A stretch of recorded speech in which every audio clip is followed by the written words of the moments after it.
Oi, gente, tudo bem com vocês? Sejam bem-vindos a mais um vídeo aqui desse canal. Estava sumida, fiquei um tempo sem aparecer por aqui, mas agora voltei e espero conseguir manter a frequência de postagens de vídeos aqui pra vocês. Nesse vídeo a gente vai estar falando sobre ninguém mais, ninguém menos, um cara que foi um criminoso e líder de uma seita religiosa responsável por cometer uma série de atrocidades. Ele nunca chegou a sujar suas mãos de sangue, nunca matou ninguém, mas ele influenciou vários dos seus seguidores, várias pessoas, a fazerem isso por ele. A gente tá falando de ninguém mais, ninguém menos que Charles Manson, responsável por criar a seita da família Manson. Esse caso foi bastante explorado, né, a história dele, em vários documentários, vários filmes, várias séries abordaram bastante esse tema e o contexto histórico, enfim. E para isso a gente vai entender então como se passou a vida dele até chegar no ponto em que ele cometeu os crimes. Vamos falar sobre a prisão dele, julgamento, enfim, vários aspectos a gente vai abordar nesse vídeo aqui hoje. Eu espero que vocês gostem. Não esqueçam de deixar a curtida aqui no vídeo, comentário do que acharam do vídeo e com sugestões de temas para os próximos vídeos. Também compartilhem esse vídeo com quem vocês sabem que gosta desse tipo de conteúdo. E por favor não se esqueçam de ativar o sininho e se inscrever aqui no canal. É isso! Vamos começar o vídeo de hoje.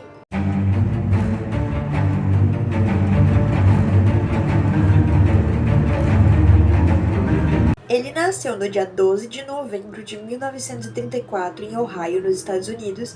Ele primeiro não teve registro, o seu nome de registro foi No Name, então ele ficou sem ter realmente um nome ali por umas semanas até que ele foi batizado de Charles. Ele acabou adquirindo o sobrenome de um dos caras que a mãe dele se casou, né, que era William Manson, então por isso ele veio a se chamar Charles Miles Manson.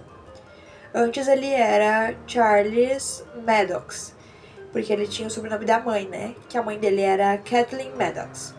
E ele também é dito que acabou não tendo o nome do pai biológico e nem tendo descoberto quem era este homem. Então só se supõe que seja esse William Manson ali, que ele herdou o sobrenome, e que o Walker Scott, na verdade, seja o pai dele. Já que é um dos nomes que a mãe dele cita, porque é um dos caras que ela chegou a ter um breve envolvimento. Então ela acaba citando ele, mas não se tem nenhuma fonte que comprove que este cara realmente é pai dele. A gente vai falar agora sobre o ambiente familiar e a infância que ele passou. É muito importante estudar esses elementos porque a gente tem que lembrar que boa parte do caráter de uma pessoa, ele é sim formado desde muito cedo, ou seja, a fase inicial ali, quando você está na infância, na primeira infância, quando você é criança, é muito importante. É ali que a criança começa a ter noção das suas ações e das consequências delas. Então, a partir dessa noção, ela vai conseguir passar a discernir o que é bem, o que é mal, o que é bom, o que é ruim, o que é certo, o que é errado. Então é muito importante e é um elemento fundamental para a formação do caráter de um indivíduo. Desde muito pequeno, a infância dele foi extremamente conturbada. A mãe era negligente. Tudo começou quando ela não planejou ter ele e ela o teve, com apenas 16 anos de idade. Ela tinha vários problemas com bebida, com álcool, então ela era muito instável. A relação dele com ela era extremamente conturbada, complexa e complicada. Ele não tinha boa relação com outros parentes também. Desde muito cedo ele já presenciou coisas horríveis. Quando ele tinha apenas 5 anos de idade, ele viu sua mãe e seu tio serem presos por assalto. Quando ele tinha 8, ele viu sua mãe ser liberada da prisão e então assim ele voltou a morar com ela. Nesse período em que ela ficou na prisão, ele ficou morando com os tios. E aí quando ele voltou a morar com ela, a relação continuava péssima. Então foram elementos que já desde muito cedo foram afetando ele, afetando psicologicamente e servindo para mudar o seu caráter. Vamos falar então agora sobre as consequências mediante as suas ações. Ele acabou sendo mandado para vários reformatórios e instituições juvenis para menores infratores, já que ele era menor de idade nessa época, mas ele estava cometendo delitos, então ele precisava ser corrigido de alguma forma. Esses centros correcionais serviriam para corrigir especificamente os comportamentos criminosos que ele estava cometendo e que ele estava fazendo, para que ele fosse recolocado com segurança na sociedade novamente. Então, mediante a isso, ele também acabou sofrendo vários abusos durante esse período que ele passou nesses locais, abusos físicos e sexuais, tentou escapar por diversas vezes. ele foi detido federalmente por conta do roubo de um carro interestadual. Ele posteriormente se casou com uma mulher chamada Rosalie Jane Willis e eles tiveram um filho que se chamou Charles Manson Jr. Esse filho posteriormente acabou mudando seu nome para Jay White, ele acabou assumindo o sobrenome do seu padrasto e em 1993 ele veio cometer suicídio. Ele se casou pela segunda vez, né? Se divorciou da primeira esposa e se casou com Leona Ray Stevens, que era uma prostituta, e ela também estava envolvida ali no mundo do crime.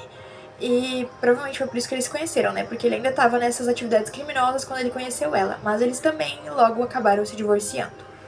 A seita da família Manson, ela era formada por jovens, mulheres em estado vulnerável, principalmente que haviam fugido de casa ou algo do tipo. E eles eram seduzidos pela personalidade carismática do Charles e pelas promessas que ele fazia. Ele fazia promessas de amor livre, libertação espiritual, e ele distorcia bastante filosofias para que pudesse atrair o público.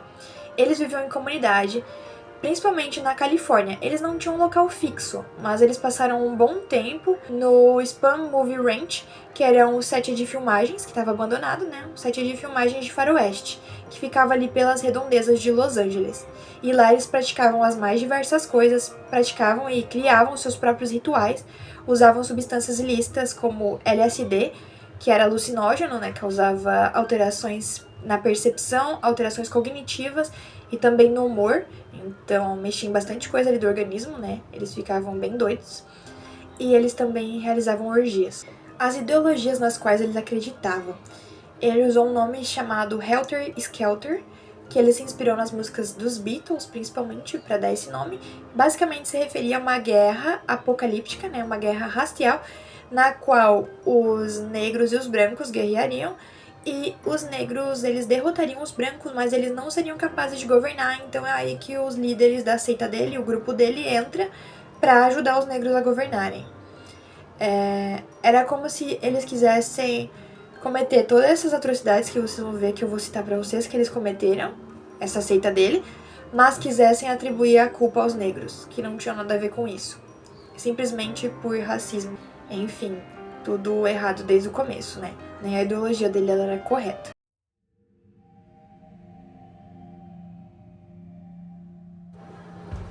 No dia 9 de agosto de 1969, então, é que vai acontecer a Noite de Terror, na qual vão acontecer os diversos assassinatos pelos quais ele é famoso. O primeiro deles, né, que mais tem conhecimento é o da Sharon Tate, que estava grávida de 8 meses, né, quando a casa dela foi invadida e ela foi brutalmente assassinada. E havia mais pessoas na casa, mais 4 pessoas além dela foram mortas, né. Ela estava com o marido dela, o Roman Polanski, e ele também acabou sendo vítima. Após isso, né, 4 membros da seita foram responsáveis por matar essas 4 pessoas da casa, além dela, né? Mataram 5 pessoas, então. No outro dia, eles invadiram a casa de um casal, La Bianca, o Leno e a Rosemary, e eles também acabaram assassinando eles de forma igualmente horrível e brutal. Acredita-se também que eles estiveram envolvidos em vários outros episódios de violência e homicídios ou tentativas de homicídio. Atribui-se a culpa à seita, né? E também que eles estiveram envolvidos no assassinato do Gary Hinman, que era um músico. Alguns detalhes sobre aquela fatídica noite foi que as vítimas foram espancadas e esfaqueadas. Havia várias palavras escritas na parede com sangue, como por exemplo a palavra pig.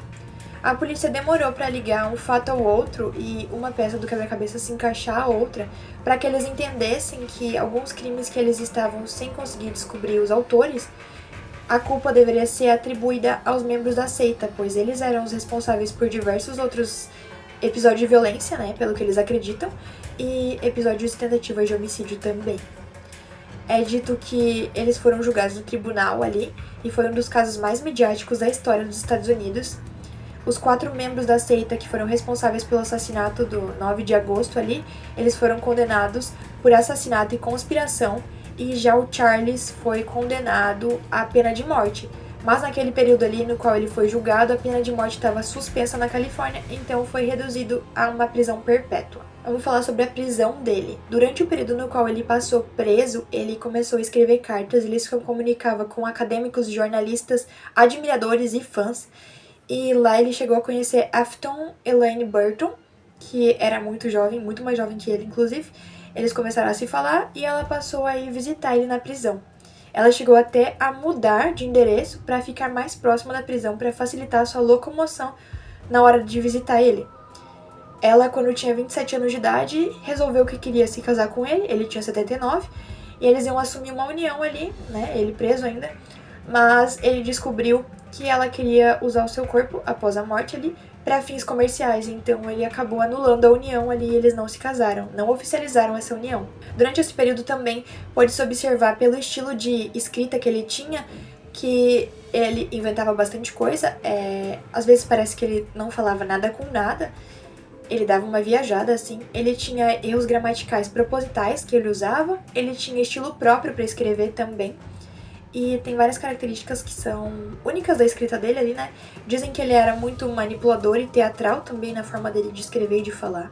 Eu vou ler alguns trechos aqui pra vocês, de cartas que ele escreveu. Você não pode me julgar, eu sou além da lei, além do tempo. Eu sou o que vocês fizeram de mim. A floresta sabe mais do que você. O meu irmão é o vento, eu sou a terra. As pessoas acham que sou louco. Talvez elas estejam certas, mas isso não quer dizer que eu estou errado. O legado que isso deixou foi o símbolo de destruição do sonho hippie, basicamente. Algumas das cartas que ele escreveu durante a prisão ali, né, foram leiloadas, algumas foram publicadas e outras serviram de evidência para manter ele preso sem possibilidade de liberdade condicional.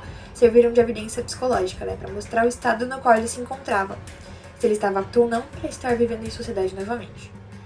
E alguns elementos culturais, né, que foram criados ou foram feitas reportagens, né, para isso, foram o FBI Files, a BBC, The New York Times, Los Angeles Times.